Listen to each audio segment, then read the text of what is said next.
So, so today I'm just going to do some review on bandgap reference circuits.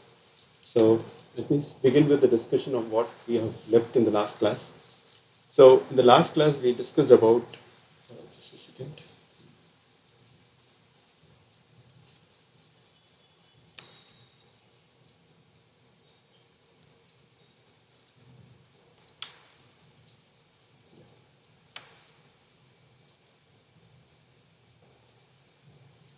Yeah. So in the last class we began with the discussion of what is known as temperature independent reference voltage or reference current. Okay, so but what we ended up is that with the discussion of reference voltage generation, and just because this is a reference circuit, this generates a constant potential, a constant voltage, irrespective of change in temperature or process parameters.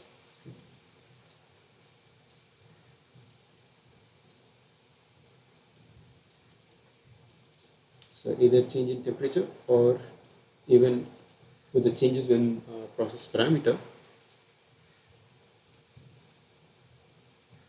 this circuit would be generating a constant voltage by the circuit.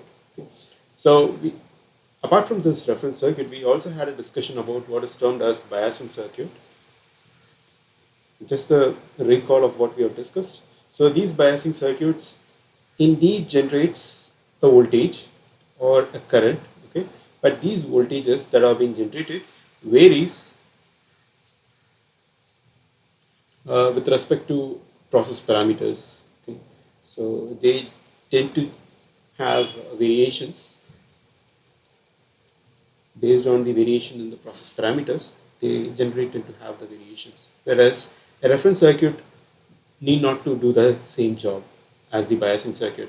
So they only provide a constant voltage irrespective of the changes in the temperature or in the process parameters. So in the discussion of this reference voltage circuit, we actually postulated something like if there exist two quantities. So in this case, the quantities that I'm mentioning is, say, like voltages having opposite temperature coefficients.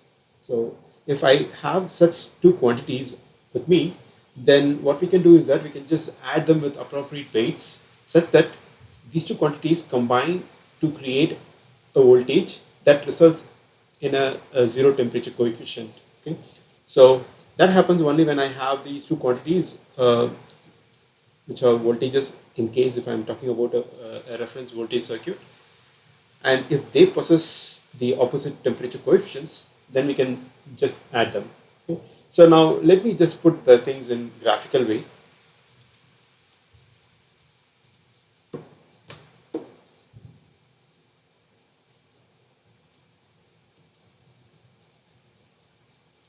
Say for example, let me talk about the temperature coefficients in a very quick way. So let us assume that we have a voltage which is V1, which basically varies with respect to temperature in a negative way, which means that the rise in the voltage, the rise in the temperature results in a decrease in the voltage. So such circuit will exhibit a negative temperature coefficient when we try to differentiate this dV by dt will result in a negative voltage. And we call this as a complementary to absolute temperature circuit. The circuit which exhibits this kind of error is said to have that, and this circuit generally exhibits a negative temperature coefficient. And let me take one more voltage source which has a different temperature coefficient than compared to the voltage V1. Okay. Now when we plot this scalar, we generally want this scalar to be opposite with respect to the previous graph, which is being plotted with respect to V1.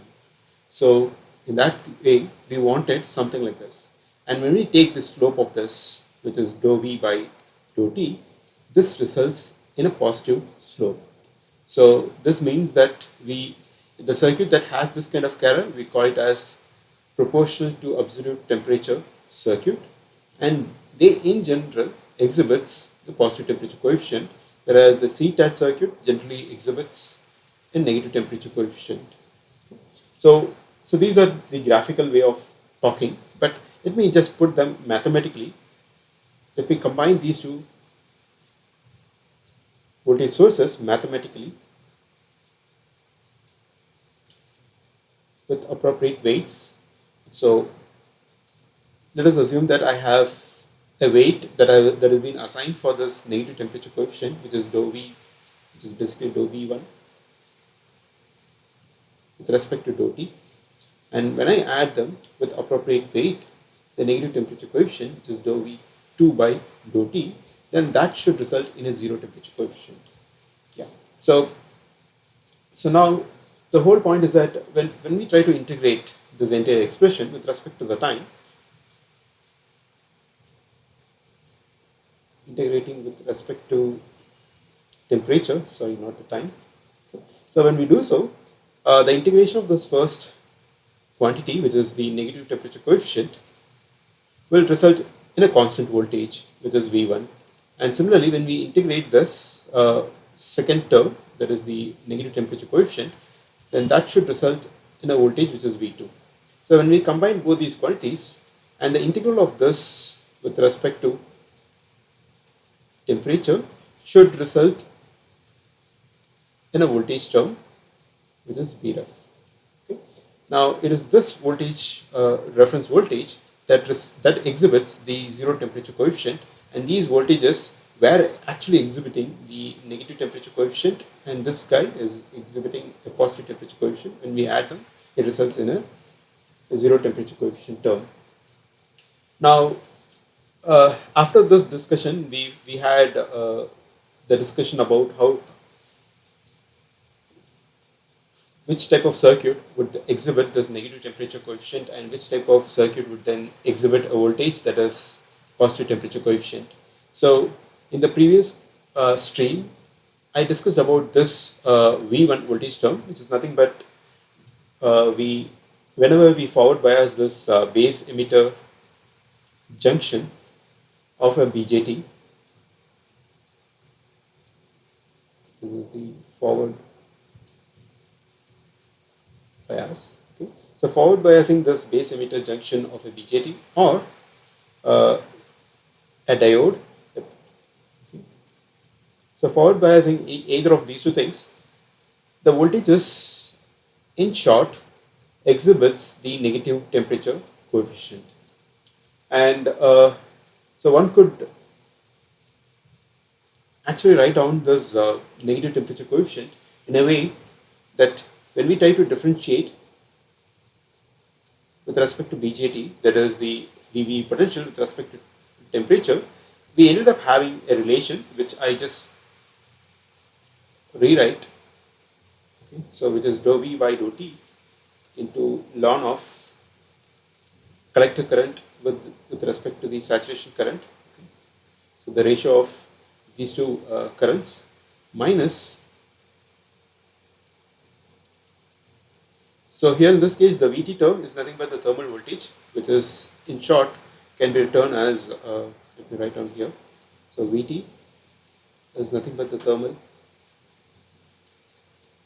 voltage, and that is defined as KT by Q, and K is nothing but the Boltzmann constant term, and the Q is the charge of the electron, or the magnetic carrier charge.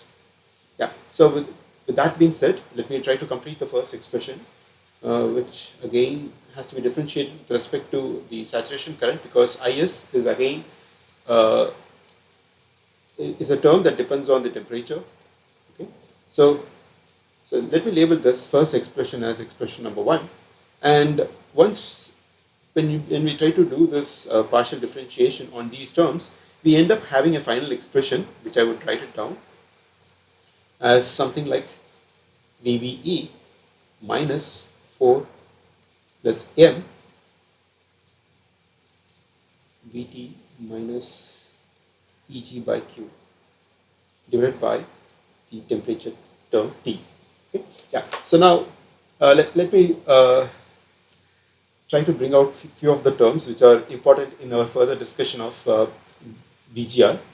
So in this case, the term M basically denotes a temperature dependent parameter that depends on the mobility of your charge carrier.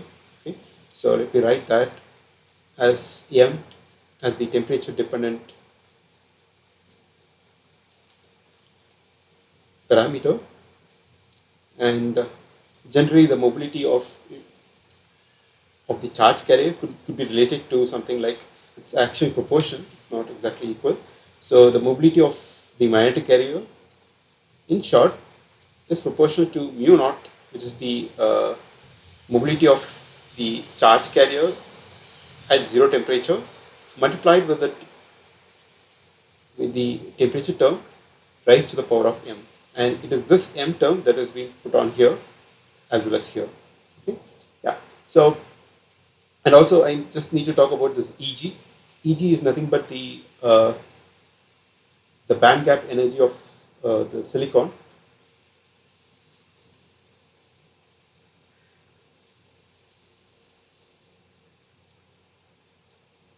Okay. Yeah. So these are the two major important terms that we generally have to be concerned, just because we'll be utilizing these terms while we discuss about the expression for BGR. Okay. So this is nothing but dou T. Yeah. So now, as I said before, we have two terms. Let me mark this first term of equation number 1 as A and the second term as B. Now, among these two terms, when we try to plug in the nominal values on these quantities, generally the magnitude of A is, in short, smaller than compared to the magnitude of B. And due to this kind of relation, this dou VBE by dou T term would exhibit a negative value. So which means that the dou VBE by dou T results in a negative temperature coefficient. And I guess I just said a few other things. For a nominal value of VBE, which is approximately 750 millivolt, and for a room temperature of 300 Kelvin, this dou VBE by dou T term in general exhibits a value which is negative of approximately closer to a value of minus 1.5 millivolt per Kelvin. Okay? So this is the value that we would get, provided if we apply these quantities or these values onto this expression. Okay? Yeah. So now there are a few things that I just want to make out of this second expression, the equation number 2. Clearly, this particular expression, which is the temperature coefficient term, has a term which is proportional to VBE. Okay, so this is one thing that we need to observe, and also it is inversely proportional to the temperature. So these are the two quantities that we need to observe here. And based on these two quantities, when you try to plot a graph with respect to your temperature, this graph, in short, so this is my VBE in the place of V1. Currently what I have is VBE. Okay? So when we try to plot, what we expect out of this scalar is generally a straight line with a slope value which is defined by this first derivative of dou VBE by dou T. Okay? This is what we wanted, and if the circuit exhibits such kind of scalar, we call that circuit as CTAT circuit. Okay? But the point here is that just because of the dependency on VBE and the temperature, the scalar that we would end up having would then be not a straight line, but rather a kind of graph that shows something like a behavior like this. Okay, so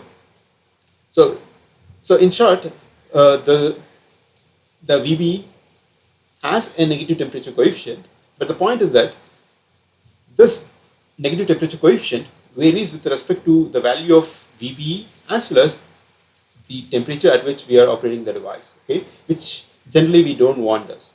Now, the reason why we don't want this kind of behavior is that as we discussed before, when we try to apply our VB in the place of V1, this alpha 1 term, which is the weighing factor, should be constant. We don't want this alpha 1 to be a variable one. Okay? So, due to which, if this quantity has a behavior which is constant or which has a kind of slope which we wanted in the blue graph, okay, so if we have such kind of error, then the alpha 1 term can be kept as a constant quantity. But just because we have a behavior which changes with respect to temperature as well as with respect to VBE, the alpha 1 has to be adjusted based on the temperature at which we are operating the device or based on the value of VB at which we are operating those transistors. Okay, so this creates, so the definition of this alpha 1 in short becomes difficult to fine tune the value of this alpha 1. Okay, and also this alpha 1 introduces some sort of error when we operate the device away from the specific temperature or the specific value of VB, and that's the kind of problem that you would face when we move away from the specific temperature and the value, okay, and the specific value of VB at which we calculate this alpha 1. Okay, yeah. So later on, so we found that this delta VB by delta T exhibits a negative temperature coefficient, and with that, I actually ended my previous session. But after then, I just sent some video links, and the link of those things have been added to the description part. If you still haven't watched those video links, you can still watch those video links, which has been added to the stream description part. But I will just continue with the assumption that you would have already watched those videos, and let me further go down the line. The next type of circuit we want to evaluate is this positive temperature coefficient, or the circuit that exhibits this positive temperature coefficient.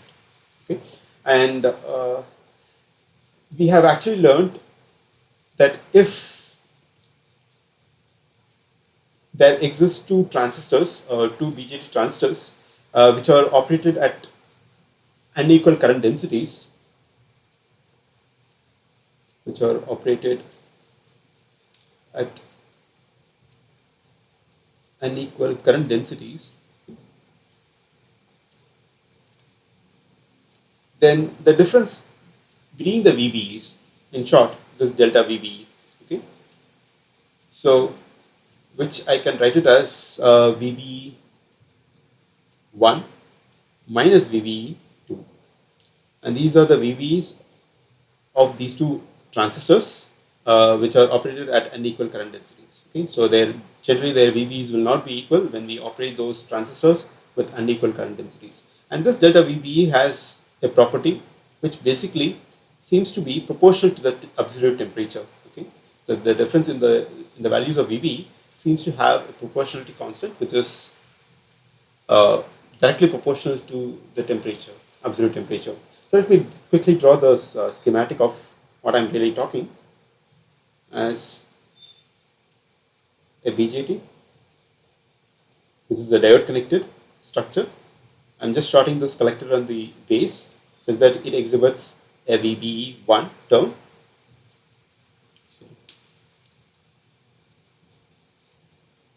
Okay, and let us assume that it has been operated with a current density of n times I0, and I take one more branch and pass this current through the same diode connected BGT, which has the same emitter area. So whenever I say that both these transistors Q1 as well as Q2 has the same emitter area, then in short, the saturation current of the first transistor Q1 and the saturation current of the second transistor Q2 will also be the same. Okay, yeah. So due to which, let me have this current, a completely different current across this second branch. Okay, so this particular expression of IS1 exactly equal to IS2 depends only on the area of the emitter. Okay, so in order to have this relation of IS1 to be exactly equal to IS2, I have to have the emitter area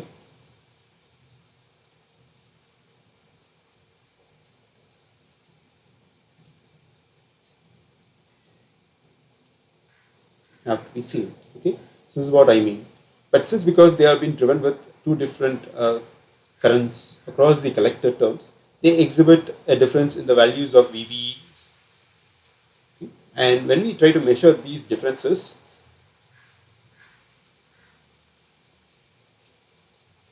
the quantity could be written as delta VBE is equal to VB1 minus VB2, and we know this VB term could be extracted by looking at the current equation of collector current, right?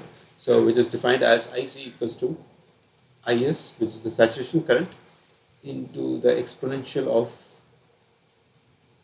VB by VT. So again here the term VT denotes the thermal voltage. Okay, and this is the quantity that I have, and we need a VB out of this expression. So the best way is to take log on both the sides, and when we do the manipulation, we end up having a relation which is Vt into ln of the collector current for the first transfer is basically N times I naught, which I substitute here, divided by the saturation current. Let me write it as IS rather than writing it as IS1, just because the emitter areas are same. So let us go with a single term of IS. And for the base emitter voltage of the second quantity could be written as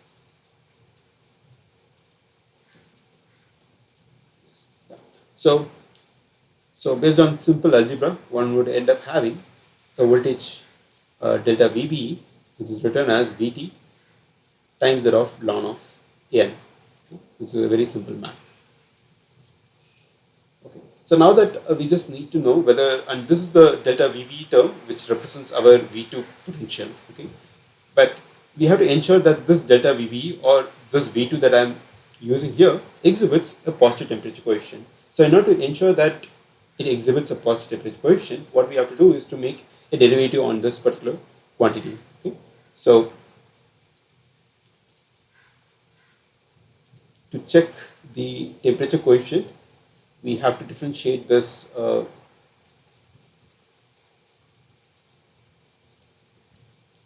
this delta VBE with respect to temperature, and in short, when we do so, that would end up having this derivative with respect to delta T, and we know that the value of Vt for the thermal voltage is defined as Kt by Q, and we could be able to see that this thermal voltage has a proportionality with respect to temperature, and that when we differentiate, it becomes just K by Q times that of ln of N, which is just an integer. So no, like this particular part of this expression doesn't have any dependency on the temperature, so we'll leave this term as it is. Okay, so this is what we have, and now that we will just make two other observations. So the very first observation is that this is a positive quantity. Okay, so we never ended up having a negative value here. So we write it as observations. The first observation that we could see is that this expression, which is dou delta VB with respect to temperature, results in a positive term, which means that it exhibits a positive temperature coefficient. And the second one is that it is independent of temperature. Okay? It is not like the previous case where we had some dependency on the temperature as well as the VB. This particular expression, which is dou delta VB by dou T, doesn't have any dependency on temperature or on the collector current. Okay, so it's completely independent of these two quantities. Clear? Whereas during the discussion of this dou VB with dou T, we found that it is proportional to VB as well as inversely proportional to the temperature. But in our case, in this case, we don't have the such dependency on this particular expression. Okay? Yeah. So later we did a small exercise problem having a different current density as well as a different saturation current. Okay, so what we did over there, you can just quickly draw the circuit such that it will be easy for you to follow what I'm talking.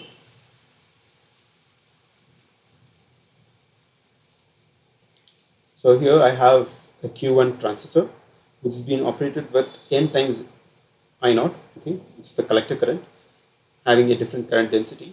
Whereas the other branch, we had just I0, but right now we have stacked parallel transistors like Q2 and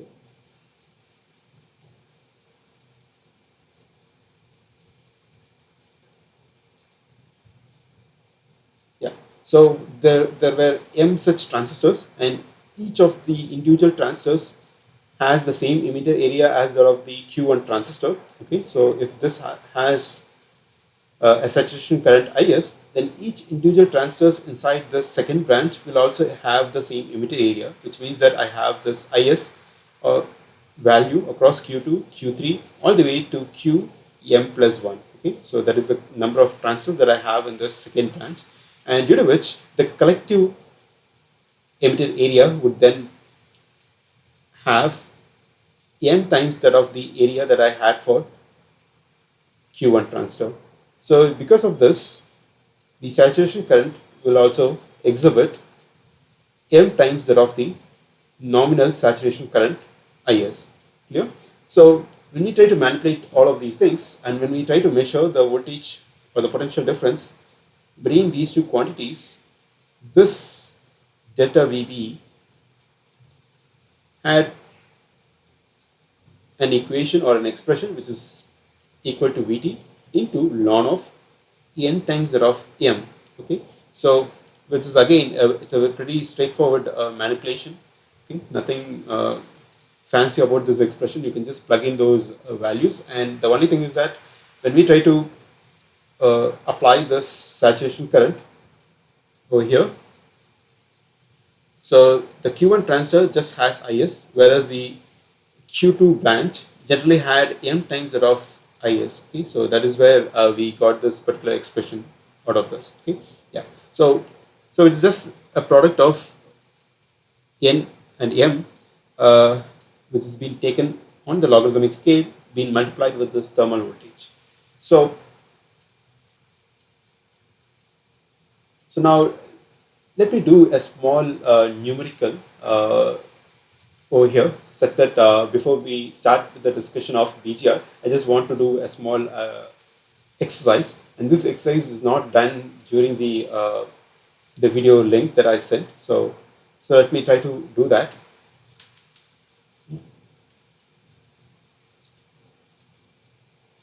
So let us assume two transistors or two BJTs that are biased at current densities, biased at current density ratio of 10:1. Okay, at the temperature which is 300 Kelvin, and this 300 Kelvin is nothing but our room temperature. And now the questions are, what is the difference in their VBEs? And the second part of the question is, what is its temperature dependency?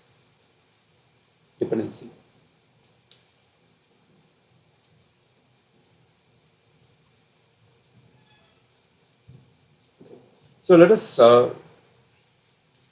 try to address the first part of the question. Okay. And this first part of the question is basically based on the relation that this delta VBE is returned as VT into ln of the ratios of the collector currents. Okay. So which is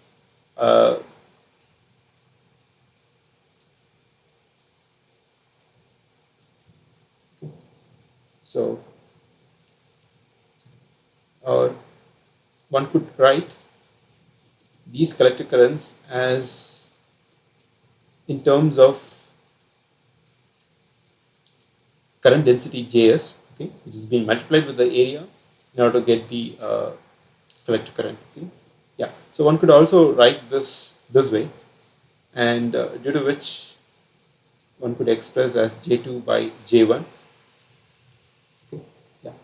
So now this ratio supposed to be following this 10:1 ratio, because that is the current densities at which they have been operated, and the value of Vt could be expressed as Boltzmann constant times the temperature divided by the charge, and this ratio is basically ln of 10. Okay. In the place of n, what we have is just the factor 10, and let me try to write down this value of k, which is 1.38 into 10 to the power minus 23, and it has been operated at 300 Kelvin, so multiply by 300 divided by the charge of electron, okay, into ln of 10. So this, when we try to manipulate, it ends up having a result which is 59.5 millivolt. Now, since this voltage, which is delta VBE, is proportional to this temperature term,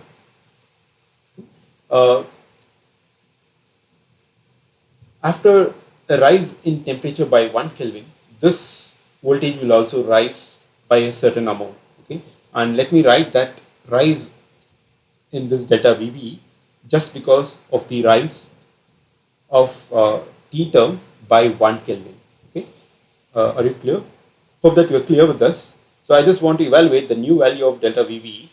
Okay, which let me write it as delta VBE prime, and I want to manipulate this particular term at 301 Kelvin. Okay, because the previous term that we evaluated was a value which was evaluated at a temperature which is at 300 Kelvin, and right now I just want to evaluate at 301 Kelvin.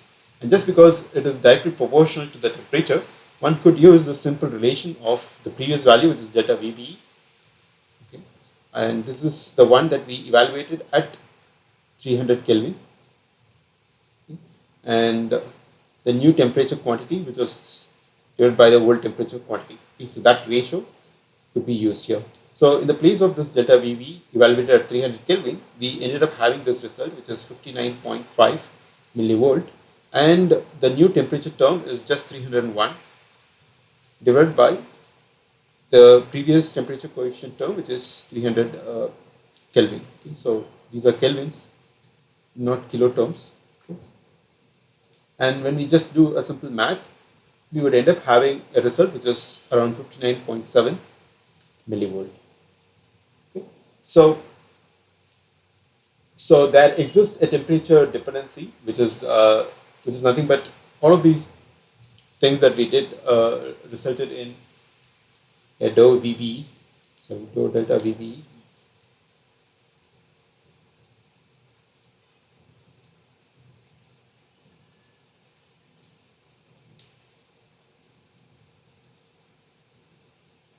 with respect to dou T, and that is equal to K by Q ln of 10 and into T by T. Okay. And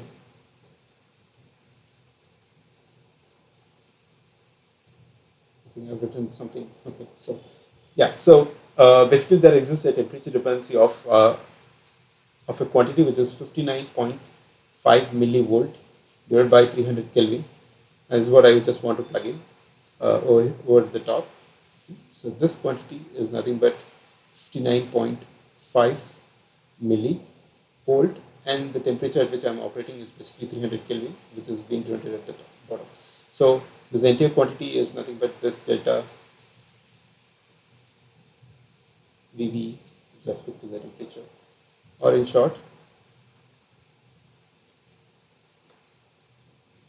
we have a rise of 0.198 millivolt for every Kelvin rise in the temperature, and that is what we actually mean by this particular term. And we could clearly see that this is a positive quantity that we ended up having for a current density ratio of a factor of 10. Okay? Now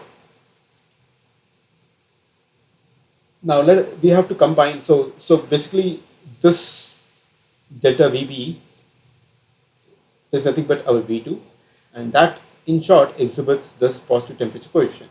And now that we got a positive temperature coefficient, and when we try to plot this gara of this delta VB with respect to temperature, this gara would then be a straight line, and the circuit that exhibit this straight line gara is said to be a PTAT circuit or PTAT generator.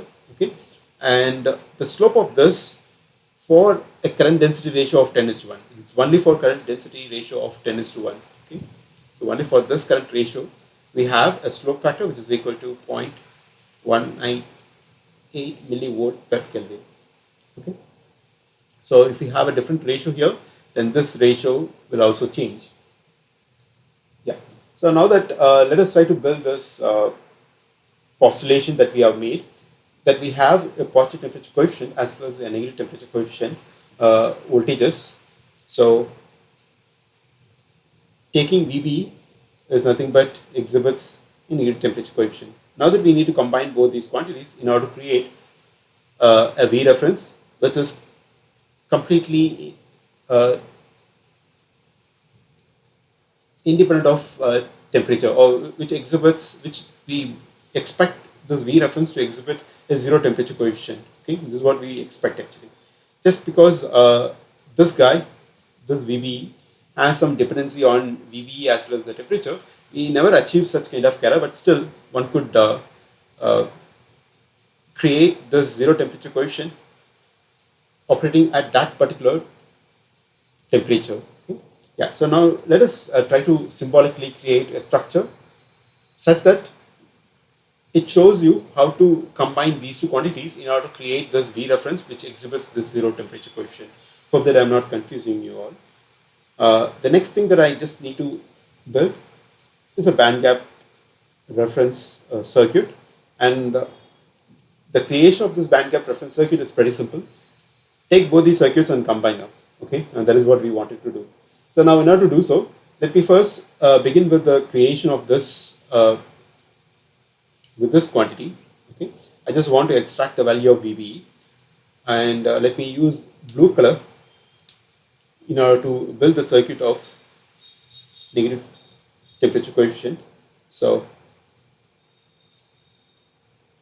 let us take some current, which is I0, and that when we pass it through a diode connected structure of a BJT, it exhibits a VB for us, right?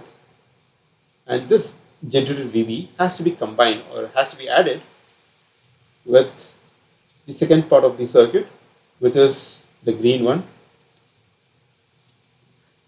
which exhibits a positive temperature coefficient. Okay, and since this positive temperature coefficient has a kind of linear graph, we call the circuit that generates this kind of linear graph when we plot against VB with respect to temperature. We call such circuit that exhibits this gara is said to be a PTAT generator. So this PTAT generator, in short, give us a delta VB term. Okay, yeah, but and this blue one gives us just VB term. Now, when we try to add these two quantities directly, we know that these two quantities doesn't have the same temperature coefficients. So what I really mean is that when we try to differentiate dou VB with respect to dou T, this quantity was exhibiting a value which is, I guess, minus 1.5 milli volt per Kelvin, whereas this PTAT circuit for a current ratio of 10:1, okay, it exhibited a quantity which is, I think it is it's a plus quantity, again I'm emphasizing on that, which is 0.198 millivolt per Kelvin. Okay, and clearly you could be able to see that these two ratios are not equal.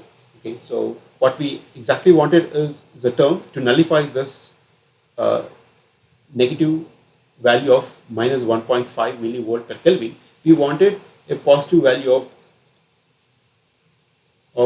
plus 1.5 millivolt per Kelvin circuit, that when we add to this delta VV with respect to temperature, it results in a V reference that is completely cancel out this behavior of this negative temperature coefficient, right? So in short, we want this delta VV to be amplified by some circuit like K, okay? And this K factor is nothing but the ratio of these two quantities. So this amplified version should actually nullify the behavior of this VBE negative temperature coefficient. Okay? And then when we add them, the resultant quantity will be our V reference, which exhibits the zero temperature coefficient. And this is the general structure that we want to build around it. Okay. So, and we also postulated that one could use this V reference as alpha times that of VBE plus alpha 2 times that of zeta VBE. So the addition of these two quantities should end up having this creation. And now, just for the computation purpose, let us assume that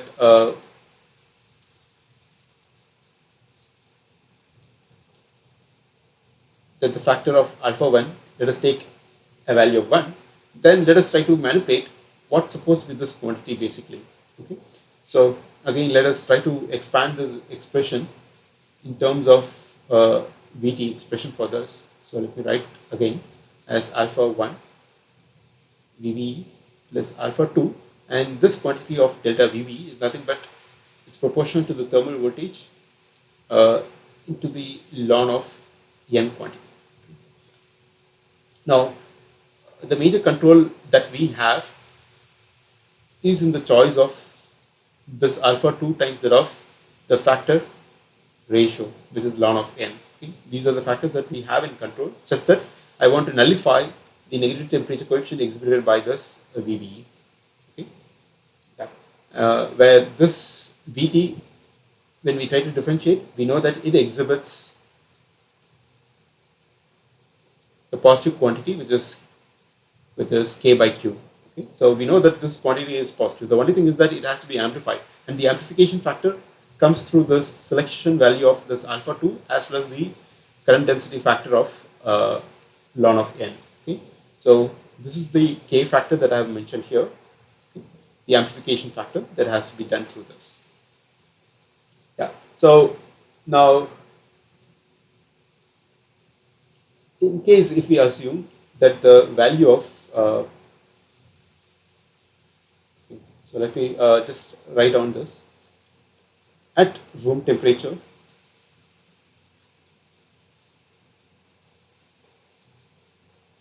we know that this delta VB with respect to delta T is approximately equal to minus 1.5 millivolt per Kelvin, and I'm just emphasizing that this value of delta Vt by T is nothing but K by Q, and this value is basically equal to a positive quantity, as I said, by substituting the appropriate values for this Boltzmann constant term and the charge carrier. We end up having something like plus 0.087 millivolt per Kelvin, and this is the value that I have. Okay. Now, using this value or using this alpha 2 times that of ln of n, we want to nullify this behavior of minus 1.5 millivolt, which means that I have to choose a value of ln of n times that of alpha 2 to be equal to the ratio of these two quantities, okay, which is 1.5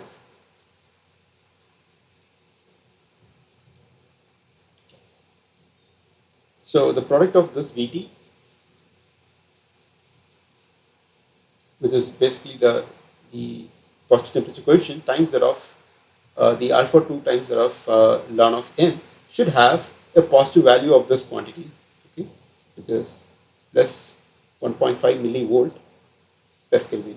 And in order to evaluate this factor, we we just know the value of this quantity, which is nothing but plus 0.087 millivolt. So simple math would end up having a result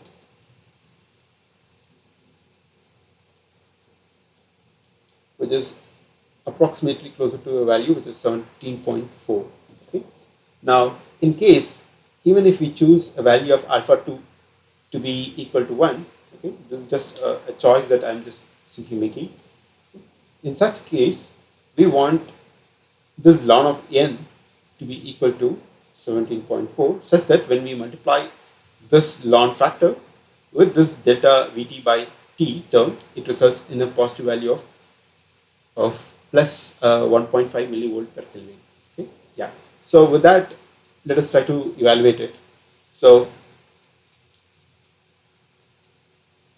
I have this alpha 1 term, which is already 1, the value that we have taken, and that when we differentiate with respect to Vb, it exhibits a value which is minus 1.5 millivolt, and we just want to add plus 1.5 millivolt per Kelvin term to it. Okay? And that is what we wanted to do. And when you add both these quantities, it should result in a value of 0. Okay? In order to do so, what I did is that this particular term, which is dou Vt by dou t term, results in k by q term, and it has been multiplied with alpha 2 times that of ln of n. And we know that this alpha 2, if we take it as 1, then we ended up having just ln of n factor, and both these quantities should add up to a value of 0. Okay? And so based on this expression, let me write this expression for dou Vv by dou t is supposed to be equal to, by pushing this term towards the right hand side, we would end up having Vt by t. Okay? So it is nothing but k by q would be returned as t by t, and the combination of this factor is nothing but our thermal voltage divided by the temperature, and this is what I have translated. This quantity has been translated into something like thermal voltage by temperature into the ln of n factor. Okay? And I hope that you remember what we have discussed for this delta Vb with respect to temperature. Okay, so let us recall what is this factor we had earlier, which is delta Vb with respect to delta T, was actually equal to Vb minus 4 plus m Vt, and the band gap energy of silicon divided by a factor of q charge in order to convert this energy into a voltage term divided by the temperature. So this is one quantity that we know it, and we also know that the V reference is nothing but, if the value of alpha 1 is equal to 1, then we just add Vb plus this quantity of Vt into ln of n. Okay? So this is the second equation that we just want to recall. Okay? So based on these two expressions, let us try to plug in these quantities onto this and see what does this derivation basically gives us, and why we call the circuit combination of this PTAT with this VBE, why we call this V reference as BGR or band gap reference circuit. Okay? I just want to emphasize on the name, why it has come. Okay? Yeah. So let us try to do the same. So now that I'm just going to plug in this expression onto this. Okay?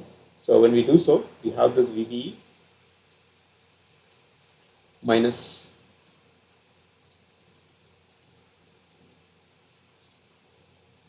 with respect to temperature and towards the right hand side we have this Vt divided by T into ln of n. Okay, so on both the sides we have this temperature term which could be cancelled out, and we can also see one of the expression that the combination of this Vb with this Vt times that of ln of n results in this particular expression of V reference, right? So let me write that over here. My V reference in the place of the combination of Vb plus Vt times that of ln of n is supposed to be equal to, pushing this remaining term towards the right hand side, results in 4 plus m times that of Vt, the thermal voltage, plus the band gap energy, which is Eg by Q term. Okay, yeah. So now this is a particular reference voltage value that we would get operating at a particular temperature T. Okay, so now let us look for a special case. What happens as the temperature T term approaches 0? Now, when this temperature term T term approaches 0, we know that this Vt, which is basically Kt by Q, will also approaches a value of 0, and due to which the V reference quantity would then approaches a value which is equal to Eg, that is the band gap energy of the silicon divided by the charge, will result in a voltage term, and that value is approximately closer to a value of 1.204 volt. Okay? And this is the reason why we call this reference voltage as the band gap reference voltage, just because the V reference is in turn proportional to the band gap energy of the silicon. Okay? And that results in a value which is 1.204 volt. And this reasoning was not done when we discussed about this BGR circuit.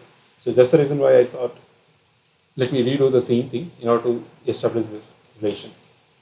And now, say for example, now that I'm just operating at a completely different temperature, like T at room temperature, which is 300 Kelvin, and the value of M is approximately closer to a value of minus 3 by 2. Okay? So having these two quantities, when we plug in those values onto this equation number, we may write that as equation number 3. Okay? When we plug in these quantities on this equation number 3, we end up having a V reference which is approximately close to a value of 1.25 volt. Okay? But in case if the temperature T is equal to 0, then the V reference will have a value which is equal to 1.204 volt. Okay? So now let us look for the implementation. I think the time is up.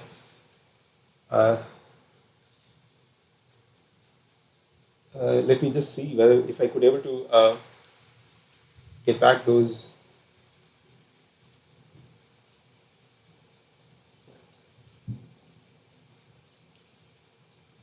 Yeah. So here in this case we have two kind of circuit. The first one, the blue one, is a circuit that exhibits the value of Vb, and that has to be combined with the second part of the circuit, which is drawn in green color. This is the second circuit, and this is the circuit that gives us the PTAT circuit. Okay? And this is nothing but the um, negative temperature coefficient circuit. Okay? Or just generates the value of Vb through this voltage term U1. Okay? Yeah. So having both these circuits and then taking the outputs differentially, one would end up having a voltage that is equivalent to our V reference. Okay? So hope that these things are being discussed in those videos. The only thing that we have to be concerned is that one has to ensure that the values of these VO1 and this VO2 has to be same. Okay? So now basically the circuit exhibits a V reference across this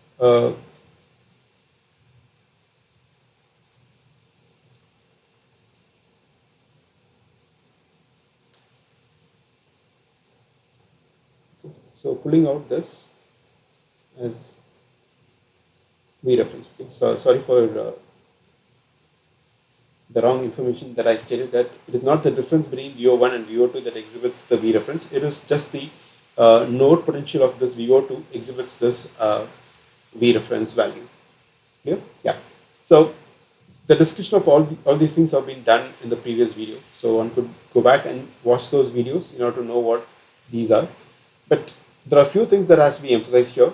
One is that in order to make the circuit to exhibit a V reference value of 1.2 volt, one has to ensure that the value of VO1 and VO2 has to be same, and we need some sort of mechanism to do that, to exhibit those two voltages to be exactly equal to each other. And also uh, the value of delta V reference, sorry, delta VBE is actually taken as a drop across this resistance R. Okay? The voltage drop across this resistance R generally exhibits this delta VBE term. Okay? And since because this delta VBE term has this ln of n, this quantity results in a value that has to be quite larger in the value of the resistance R. Okay, so what I really mean is that in order to get this delta VB value across this resistance, the resistance value has to be quite large. Okay, so one has to address both these things. The very first uh, practical issue is that one has to ensure that the value of VO1 is exactly equal to VO2, and this ln of n has to be supposed to be equal to 17.2, I think 17.4. Okay? Yeah. So that actually translates into a very large value of n, and that n in turn defines a large value of r value. Okay? And in order to address both these quantities, the proposal of the circuit is written something like this. Okay? So where we try to use a kind of op-amp circuit, and this op-amp circuit ensures that the node potential of x as well as y are same. Okay? And also the current that flows through both these resistances of R1 and R2 will also be same, provided if this Vx is equal to Vy as well as if this R1 is equal to the value of R2. Okay? So with those, sorry, no, not, it doesn't need not to be the same.